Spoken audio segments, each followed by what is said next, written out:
भाजपा अपने हिसाब से, अपने किताब से चलाएगी सब कुछ। भाजपा अपने जातिगत समीकरण को देखते हुए, नीतीश कुमार के समीकरण को कमजोर करते हुए चाहती है कि मंत्रिमंडल का विस्तार हो। नीतीश कुमार के लवकुश समीकरण को छोड़कर सारे समीकरणों पर भाजपा ने पूरी तरह से अपना अधिकार बना लिया है। यहाँ चितपट दोनों मेरा नहीं है, यहाँ केवल गाली पड़ सकती है, ताली तो मुझे नहीं मिलनी चाहिए, जो भी मिलना चाहिए वो उनको मिलना चाहिए। भाजपा ने अपने समीकरण को स्पष्ट कर दिया और इसी समीकरण में नीतीश कुमार बेचारे फंस गए हैं और भाजपा ने तगड़ा पेच फंसा दिया। इतना आसान नहीं है मंत्रिमंडल का विस्तार कर देना। ये बिल्ली के गले में भी नहीं, सोते हुए रावण के गले में घंटी बांधने जैसा है।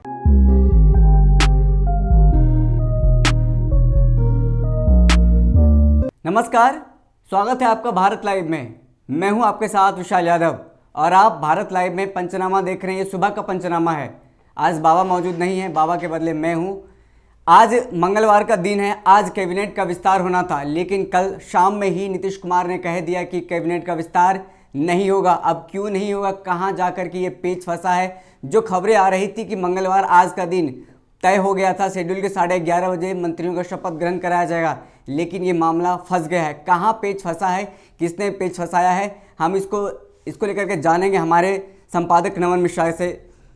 सर ये बताइए कहाँ पे ये मामला फंसता नज़र आ रहा है, क्योंकि आज का तो शेड्यूल हो गया था, डेट फिक्स हो गया था कि आज मंगलवार का दिन है, आज 11:30 बजे तक में शपथ ग्रहण करा दिया जाएगा। नाम भी दे दिया गया था बीजेपी की तरफ से। देखिए, जब 11:30 बजे वाली बात जो आपने की जी, ये कंफर्म आ गई थी खबर। बिहार के लगभग सभी चैनलों ने प्रामुख्यता से, कुछ लोगों ने तो बैठ बैठ के इतना विश्लेषण किया, 5-5 लाख व्यू भी उठाया। जी, ये बनेंगे मंत्री, ये बनेंगे मंत्री, ये बनेंगे। आपको याद होगा कि हमने कोई खबर नहीं चलाई थी। जी, मैंने आपको बोला था कि आप बेचैन थे खबर चलाने के लिए, मैंने कहा कि नहीं, रुक जाइए, बर्दाश्त कीजिए। ये सब कुछ तय होना बाकी है। इतना आसान नहीं है मंत्रिमंडल का विस्तार कर देना। ये बिल्ली के गले में भी नहीं, सोते हुए रावण के गले में घंटी बांधने जैसा है। कौन रिस्क लेगा जी? उसके लिए राम जैसा चरित्र भी तो चाहिए होगा, जो कि वर्तमान किसी राजनीतिज्ञ के पास नहीं। देखिए, 2-3 कारण है जिसकी वजह से मंत्रिमंडल का पेच फंसा हुआ है। ये बात बिल्कुल सही है कि तारकिशोर जब शनिवार को मिले थे जी, और फिर जब मुलाकात हुई संजय जायसवाल से नीतीश कुमार की जी, तो सचिवालय तक मैसेज चला गया था कि 11:30 बजे तक मैंने मंत्रिमंडल का विस्तार आज हो जाएगा। जिस वक्त आप खबर देख रहे हैं उसके आधे घंटे पहले, आधे घंटे बाद होना था। लेकिन ये क्यों नहीं हुआ? आखिर नीतीश कुमार को रातों रात में ये क्यों कहना पड़ा पत्रकारों को कि कल तो नहीं होगा, होगा किस दिन बाद जी? सबसे बड़ा यहाँ पे आप भाजपा के अगर डिसीजंस को देखिएगा चुनाव के कुछ दिनों पहले से, तो भाजपा बिहार में जातिगत समीकरण को साधने का प्रयास कर रही है। पहले नीतीश कुमार दलित कार्ड खेलना चाहते थे जी। भाजपा ने दलित कार्ड खेलते हुए अपने सारे दलित कार्ड्स को सामने रख दिया जी। आपने देखा कि महाराष्ट्र वाला एंगल को भुनाने के लिए उन्होंने महाराष्ट्र से जो उनके पूर्व वहाँ के सीएम थे फडणवीस, उनको लाया जी। फिर फागू चौहान को यहाँ पे बना दिया राज्यपाल। फिर उसके बाद देखिए सिलसिलेवार तरीके से चले आ रहे हैं। फिर बिहार में यादवों को साधने के लिए यादवों के हाथ में कमान दे दी, भूपेंद्र यादव को। फिर उसका देखिए कि नित्यानंद राय भी काफ़ी एक्टिव हैं। इन दोनों की केमिस्ट्री चल रही है। संजय जायसवाल साइड से खेल रहे हैं, ये दोनों फ्रंट फुट पे खेल रहे हैं जी। और इन सभी समीकरणों के बाद जब अंतिम समीकरण साधने की बारी आई, तो आप देखिए कैसे भाजपा ने शहनाज हुसैन को भेज दिया एमएलसी बनाकर जी। सारे समीकरण एक साथ करना चाहते हैं। बिल्कुल, नीतीश कुमार के लवकुश समीकरण को छोड़कर सारे समीकरणों पर भाजपा ने पूरी तरह से अपना अधिकार बना लिया है जी। लवकुश समीकरण में भी नीतीश को, ये भाजपा को पता है कि लव और कुश जब तक एक नहीं हो जाएंगे तब तक नीतीश कुमार का समीकरण उतना मजबूत नहीं होगा। हालांकि नीतीश कुमार ने लव कुश दोनों समीकरण जो उनके हाथ के थी जी, उन्होंने कर दिया। उन्होंने आरसीपी सिंह को कमान दे दी राष्ट्रीय अध्यक्ष की जी। और फिर उन्होंने उमेश शर्मा, क्या नाम, उमेश कुशवाहा को उन्होंने बिहार की कमान दे दी जी। लवकुश दोनों साथ दिया उन्होंने अपनी पार्टी में जी। लेकिन आपको याद होगा कि नीतीश कुमार के मंत्रिमंडल में बहुत कुछ चलने वाला है नहीं जी। अगर पहली सरकार जो बनी थी उस दिन 7 दिन पहले आज से, उस दिन अगर आप जोड़ घटाव कीजिएगा तो आपको याद होगा कि बहुत कुछ वो करना चाहते थे। लेकिन कैसे? 4 विधायक, 4 इनके मंत्री रहेंगे, 7 उनके रहेंगे।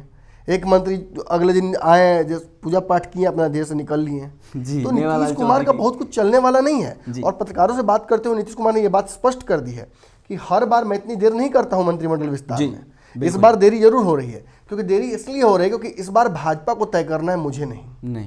मतलब यहाँ भी उन्होंने मौका नहीं छोड़ा, अपना जो दर्द है वो बयां कर दे रहे हैं। मैं तो मंत्री नहीं बना तो भाजपा तय करेगी। जी जी। मैं इस बार मुझे तय नहीं करना था, भाजपा को तय करना था। जी। स्पष्ट बात है, वो इशारे में भाजपा को भी और जनता को भी एहसास करा रहे हैं कि मैं तो बेचारा हो गया हूँ, यहाँ चितपट दोनों मेरा नहीं है, यहाँ केवल गाली पड़ सकती है, ताली तो मुझे नहीं मिलनी चाहिए, जो भी मिलना चाहिए वो उनको मिलना चाहिए। जी। लेकिन सभी दर्शक जानना चाहते हैं, आप भी जानना चाहते हैं, आखिर ये मामला फंसा कहाँ?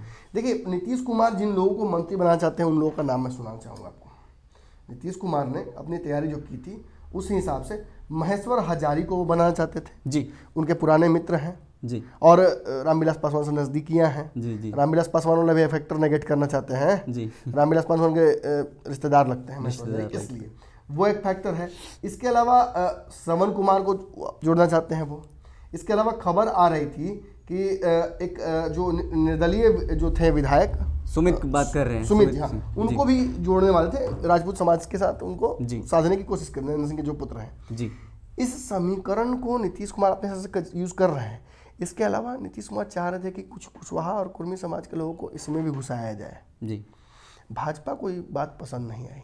भाजपा ने कहा कि बहुत लिमिटेड ही सीट आपको दी जाएगी इस बार, फिर अगले आपको केंद्र में भी स्थान भी प्राप्त करना है, केंद्रीय मंत्रिमंडल का विस्तार भी चाहिए, जी जी, उसमें भी आपको स्थान चाहिए। बिल्कुल। तो इन सभी चीज़ों को जब आप मान लीजिएगा तो थोड़ी बहुत बिहार में तो आपको नेगोशिएट करना पड़ेगा ना। जी जी। अभी देखिए, भाजपा को कहा जा रहा है अभी फिलहाल बिहार में 13 मंत्री हैं जी, जिसमें से 7 भाजपा की तरफ से हैं जी, और बाकी जो बचा वो मिला जुला के एक उनका एक इनका और बाकी बचा नीतीश जी का। इस समीकरण में नीतीश कुमार को आगे बढ़ते हुए 50-50 नहीं मिलने वाला है जी, ना ही किसी और रेशियो से मिलेगा उसी रेशियो से जिस रेशियो से भाजपा चाहती है और जिस रेशियो से भाजपा ने पहले दिया है। जी, बात समझ रहे हैं? जी जी। तो उसी हिसाब से नीतीश कुमार को नेगोशिएट करना होगा भाजपा के साथ, और उस नेगोशिएशन में नीतीश कुमार जीत नहीं सकते हैं, क्योंकि बात संदर्भ की जब आती है कि मैंने बात किया, हमने लिस्ट भेजा, लिस्ट नहीं एक्सेप्ट हो रहा था, और जब भाजपा से लिस्ट मांगते रह गई है तो भाजपा इनको पिछले 1 महीने से लगातार दौड़ा रही है लिस्ट के लिए। कहा जा रहा है कि संजय जायसवाल ने आखिरी लिस्ट भाजपा की सौंप दी है, लेकिन भाजपा अपने लिस्ट को लेकर बहुत चिंतित नहीं है, वो नीतीश कुमार के लिस्ट को लेकर ज्यादा चिंतित मामला यहाँ है कि नीतीश कुमार कौन सा समीकरण साधना चाहते हैं, क्या करना चाहते हैं, इस पर भाजपा की बड़ी नज़र है। और एक और बात है, 1-2 लोगों के नामों पर भी कहीं ना कहीं संशय उठा है जी। नीतीश चाहते हैं कि इनकी एंट्री हो जाए, भाजपा चाहती है कि किसी और की एंट्री हो। मामला मतलब अभी जगह पे पहुंचा नहीं है। और हाँ, अगर आप शुद्धता पूछना चाहते हैं कि आखिर मतलब क्या नंबर गेम है, क्या लड़ाई कहाँ फंस रही है, तो लड़ाई सामाजिक समीकरण पर फंस रही है। भाजपा अपने हिसाब से, अपने किताब से चलाएगी सब कुछ। भाजपा अपने जातिगत समीकरण को देखते हुए, नीतीश कुमार के समीकरण को कमजोर करते हुए चाहती है कि मंत्रिमंडल का विस्तार हो, और नीतीश कुमार को इसमें बहुत ऐतराज नहीं है। नाम भी तय करने हैं भाजपा को ही, लेकिन नीतीश कुमार के जो कोटे के मंत्री हैं उनमें छेड़खानी नहीं चाहते हैं नीतीश को। देखिए, अभी 13 मंत्री हैं जी जी, 23 मंत्री और बनने हैं और इस 23 में से नीतीश कुमार को कितना मिलेगा उसी अंदाजे से आप जोड़ घटाव कर लीजिए। जब 13 में उनकी संख्या कितनी है और उसी हिसाब से जो संख्या उनकी आगे बढ़ेगी तो उसी हिसाब से बढ़ेगी, और उसमें नीतीश कुमार का सबसे बड़ी समस्या क्या हो रही है, सोचिए, दिमाग लगाइए। नीतीश कुमार के 7-8 मंत्री हारे हुए हैं, बिल्कुल। कई लोगों को एमएलसी बनाना है नीतीश कुमार को। अब जिनको मंत्री बनाने उनको तो एमएलसी बनाना ही पड़ जाएगा, बिल्कुल। एक बड़ी समस्या ये हो जाती है जी जी, अनलेस की कोई मध्यावधि चुनाव हो जाए जो कि होगा तो फिर कोई मतलब बनता नहीं है सरकार का, तो चारों तरफ से डेडलॉक फंसा हुआ है। तो नीतीश कुमार जिनको मंत्री बनाएंगे उनको एमएलसी बनाना पड़ जाएगा। भाजपा ऑलरेडी उनके विधायक कई हैं, उनको वो मंत्री अपने हिसाब से बना सकती है। भाजपा वाइल्ड कार्ड भी खेल सकती है जैसा कि उसने खेला। कहीं ना कहीं मैं आपको स्पष्ट बताता हूँ, ये हम शुरू से लगा रहे थे कयास कि बात मंत्रिमंडल विस्तार की भी नहीं है, बात एमएलसी की है। बात एमएलसी वाली सीट को लेकर देखिए, कल वीआईपी टेढ़ी हो गई थी जब अमित शाह ने डांट लगाई तो मुकेश सहनी लाइन पे आ गए कि नहीं ठीक है, उन्होंने बोल दिया तो सुबह में मना कर रहे थे और रात तक में उनको जब कान पे कनेठी पड़ा तो ठीक हो गया सब कुछ, बोले कि ना मैं साजी जब फ़ोन कर दिया सब कुछ ठीक है, कोई दिक्कत नहीं है। तो वही बने बात, वही बात, वही चाय जब आपको दी जा रही थी सुबह में तो आपने नहीं पिया, तो वो ठंडी हो गई, रात में उठा के मैंने मम्मी डैडी नहीं होता कि पियो जल्दी एकदम, तो फिर पी जाते हैं, वही वाली हाल है। तो ऐसा ही नीतीश कुमार के साथ नहीं कर सकती है भाजपा, नीतीश को जबरदस्ती नहीं कर सकती है, ज़्यादा जबरदस्ती से ज़्यादा प्रेशर डाला जाएगा नीतीश पर तो नीतीश फटेंगे, और फटेंगे तो फिर चुनाव हो जाएगा। और भाजपा ये नहीं चाहेगी कि अभी तो जस्ट बड़े भाई की शादी हुई थी, अब छोटे भाई की शादी यानी बंगाल की तैयारी चल रही है, अब इसी बीच में फिर बड़े भाई की दोबारा शादी करना पड़े तो फिर तो काम गड़बड़ा जाएगा ना। एक एक करके एक किलो को जीतना चाहती है भाजपा, और उस कड़ी में बिहार बहुत महत्वपूर्ण है। मौजूदा स्थिति में अगर बिहार में ज़्यादा संघर्ष करना पड़ जाए सत्ता के लिए तो फिर बंगाल भी हाथ से निकल जाएगा, और इस समीकरण को टूटने देना चाहती है। लेकिन हाँ, वही बात है, नीतीश कुमार अपने समीकरण साधने में लगे हुए हैं, सभी का कहीं ना कहीं अल्टीमेटली घूम फिर कर वो 12 एमएलसी की सीटों पर मामला अटक रहा है। आप खुद सोचिए, नीतीश जी अगर 12 मंत्री बनाना भी चाहेंगे तो उनके जो विधायक हैं उनमें से कितने लोगों को बना पाएंगे, जो हारे हुए मंत्री हैं उनमें से कितने लोगों को बना पाएंगे। तो नीतीश कुमार के व्यक्तिगत जो उनकी पार्टी की राजनीति है उस पर भी तो बट्टा लग रहा है। जी। और ये सब कुछ क्यों हो रहा है? क्योंकि सामाजिक समीकरण भाजपा चाहती है। भाजपा नहीं चाहती कि आप सब लवे को उसको दे दीजिए, सब को नहीं, आपको डिस्ट्रीब्यूट करना पड़ेगा इक्वली, जैसे भाजपा करने जा रही है। जी। भाजपा ने अपने समीकरण को स्पष्ट कर दिया, और इसी समीकरण में नीतीश कुमार बेचारे फंस गए हैं, और भाजपा ने तगड़ा पेच फंसा दिया है। लेकिन हाँ, ये बात भी तय मान लीजिए कि ये जो आज नहीं हो पाया है ये आने वाले 5-6 दिनों के अंदर में ही होना है। ये अगर नहीं हो पाएगा तो आप सरकार गिरते हुए भी देख लीजिएगा, क्योंकि सभी विधायकों को मंत्री बनना होता है, सभी का मन होता है कि मुझे और ताकत मिले जी, इसीलिए सारी तैयारियां की जाती हैं, चाहे वो हारे ही हुए क्यों ना हो।